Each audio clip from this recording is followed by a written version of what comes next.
The movie begins with a man in a wheelchair, unable to speak because of cerebral palsy. He's being evaluated by a medical panel. Then the story rewinds to 1987. A young boy named Mateus sits with a doctor, trying to put small figurines into matching holes.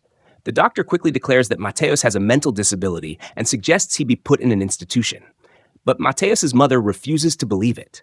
She's sure her son understands everything. When the doctor coldly says even dogs wag their tails for food, her determination only grows stronger. At home, she becomes Mateus's biggest supporter. While the other kids doubt him, she helps him practice walking. He scoots on his back, smiles when his father plays with him, and they briefly hope things will improve with the help of a massage therapist. But even the specialist gives up in the end. One day, during a walk, both mother and son break down in frustration. Mateus struggles to express himself, and she struggles to understand. Then something small changes everything. His father teaches him to bang his fist on the table like a man. That moment lights a fire in Mateus. From then on, he silently promises to learn as much as he can. He crawls toward his mother, who keeps working with him, ignoring her daughter's doubts. Mateus begins to explore the world from the window, watching neighbors and learning in silence. One day, a package from a German uncle excites the whole family. Inside is a coconut, strange and hairy. Their father tries every tool he can to open it. For Mateus, it's more than just fruit. It's a lesson. Never give up. Everyday moments become his school. He watches women try on dresses, finds joy in a space show on TV. When his sister turns it off, saying he won't understand, their mother notices how upset he gets and turns it back on. She sees the light in his eyes and knows her son truly understands. In a sad moment, Mateus tries hard to help his sister Matilda find her missing hairpin. He crawls and moans, trying to show it's under the couch, but no one understands. His efforts are mistaken for random noise.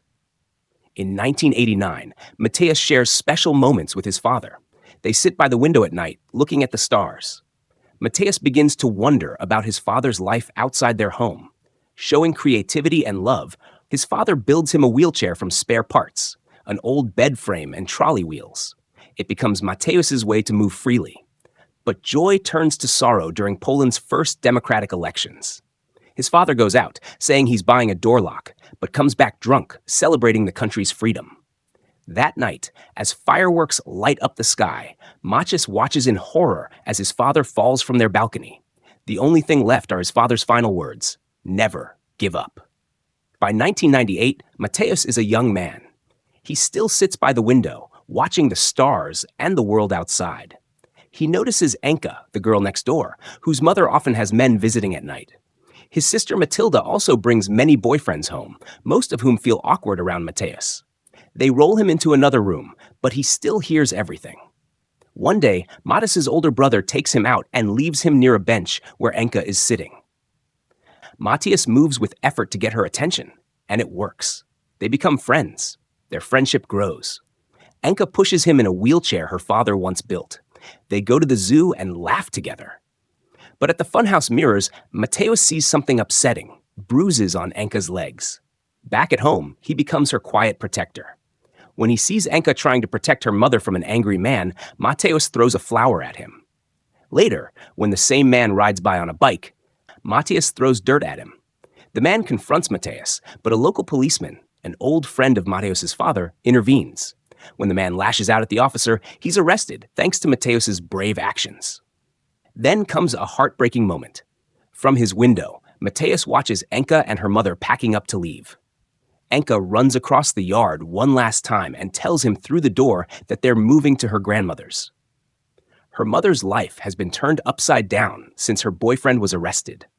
In the year 2000, Mateus's sailor brother comes home on leave. The family gathers for dinner with Matilda's new husband. At first, it feels like a celebration, but soon a serious topic comes up. What will happen to Mateus when their mother is gone? Matilda makes it clear she doesn't want to take care of him. Life goes back to normal for a while. Mateus sits by the window like always. But then everything changes in a single moment. While helping him into his wheelchair, his mother falls. That one accident becomes the turning point in his life. Mateus is moved to a medical boarding house. His sister and her husband leave him there. The place is full of people with disabilities, each with their own stories. The other residents welcome him, but Mateus feels lost and out of place. He clings to the hope that his mother will come back and bring him home. Time passes slowly. Every day feels the same, and Mateus feels more and more like he doesn't belong. Then one day, everything changes. His mother shows up, weak and just out of the hospital herself. She pauses at the door, then comes to spend time with him. Before leaving, she promises to come back on Monday. But that promise breaks his heart. The fear that she might never return sends Mateus into deep sadness. Even the kindness of the staff isn't enough to comfort him. Then a new volunteer arrives, someone warm and gentle. Her presence brings a bit of light into his lonely world. Even though his mother visits and shares news about the family, Mateus feels angry and hurt. He can't forgive being left behind. One day, his frustration boils over, and he throws himself from his wheelchair. The staff react quickly but wrongly. They put him in a padded room and make him wear a boxing helmet to stop him from hurting himself. When they find him biting his lips until they bleed, their solution is even worse.